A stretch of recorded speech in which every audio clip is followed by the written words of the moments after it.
What is life really like in New York City right now? Today, for the first time in over a month, I'm gonna be filming outside, showing you our walk to Trader Joe's to the supermarket. Then I'm gonna get a little bit of footage inside just to give you a slice of what things are like living in Manhattan at this point in history.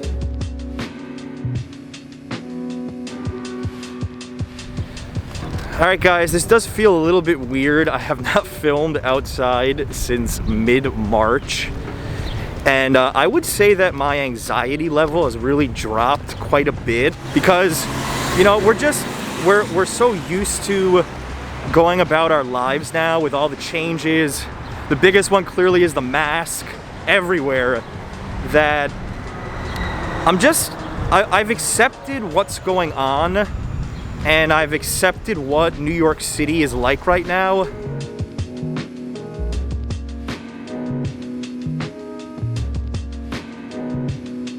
Something I noticed it changed, of course, the amount of people during the weekend. It used to be almost impossible to walk in the sidewalk without bumping into people, and now they're like empty, or not completely empty, but it seems like it's any day of the week except for the weekend.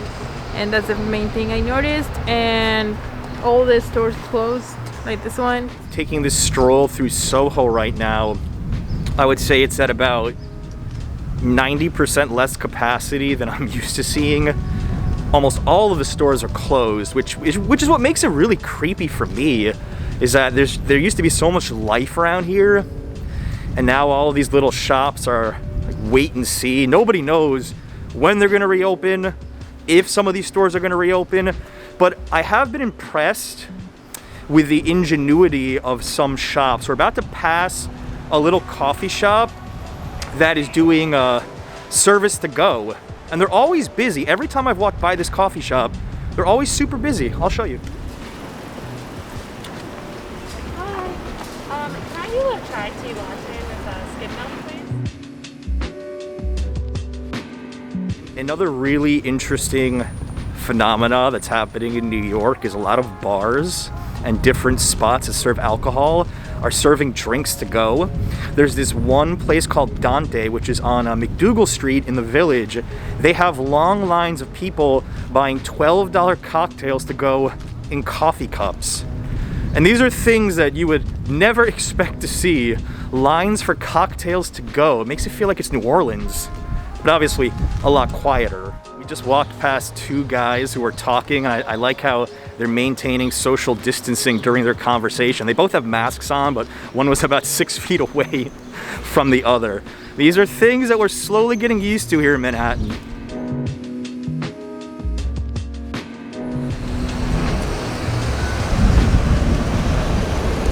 So as you can see, there is no line at our Trader Joe's. We had to wait over an hour 2 weeks ago.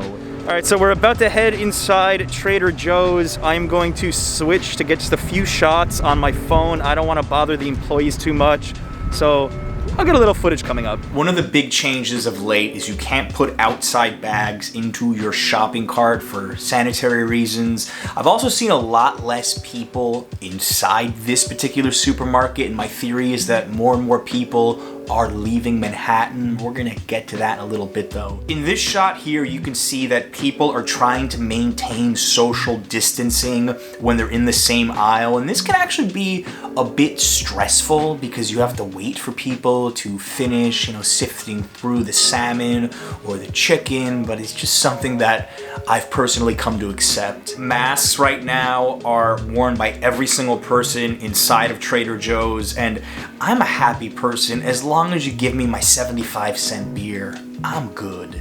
I also wanted to show you when you check out, the cashier now has a little glass casing to protect them.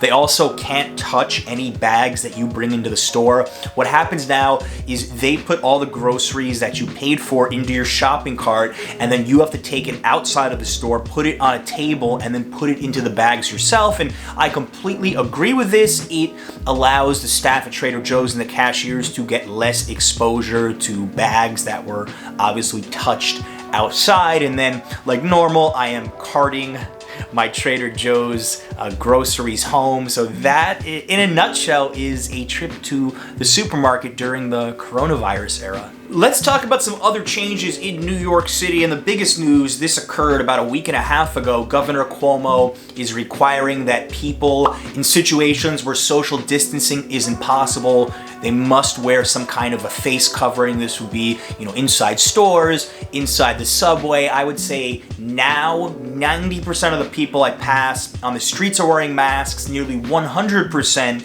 inside of any store, although I haven't heard any stories or reports of police writing tickets for this. I don't know if that's going to be changing though. Yesterday, something really cool happened in New York City. The Blue Angels and the Thunderbirds did some flyovers for about 40 minutes, and a lot of people were taking pictures and video of this. Now, since I can't access my roof anymore, I wasn't able to see it in person, but I definitely heard them from my room because it was quite loud. And it's interesting because normally New York City is one of the busiest airspaces in the world, but with travel at a standstill and very few flights, I don't think it was too difficult for them to navigate over Manhattan. Now, an announcement: if you're a fan of this channel and you want to support us more, consider joining our Patreon. Anybody who joins until May 31st at any tier is going to be receiving a postcard from me, and I will send these anywhere in the world. Very cool. Check out the link in the description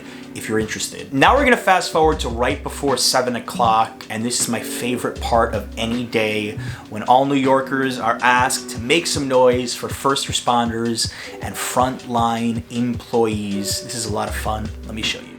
So I don't do this every night. I hear it every night. Some nights I participate. Now, if you watch my video on things New Yorkers say during lockdown, you'll see that I actually bought this cowbell specifically for 7 o'clock.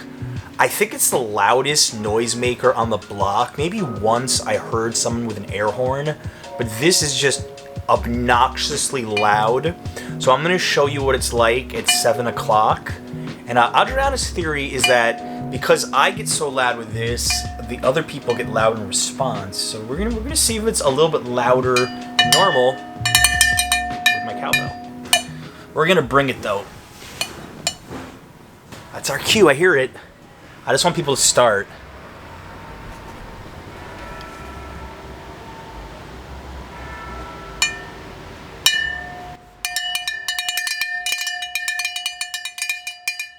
No effort. There we go.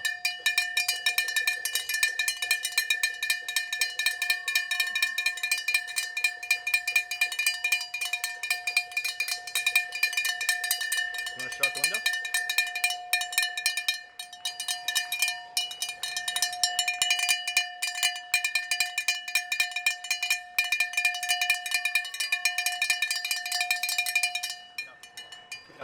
Let's see them. All right, let's hear them today.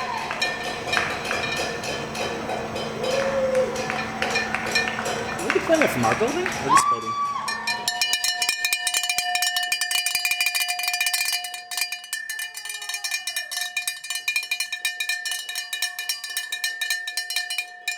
Oh, it's louder today. I really feel like this encourages people, I'm telling you.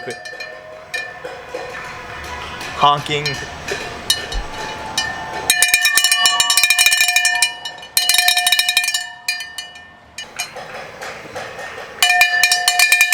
I can't stop if they don't stop.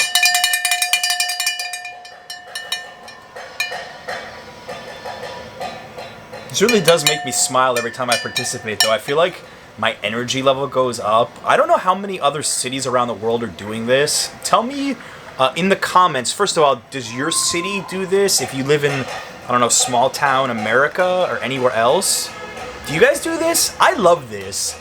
Also, I want you to update me on what the situation is like where you are right now.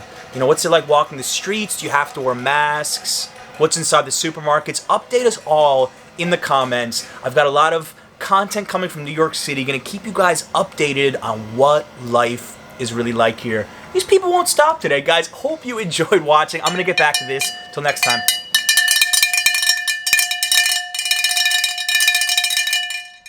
They're not stopping. Seriously. I've never heard them go this long before, ever. It's this. I'm telling you.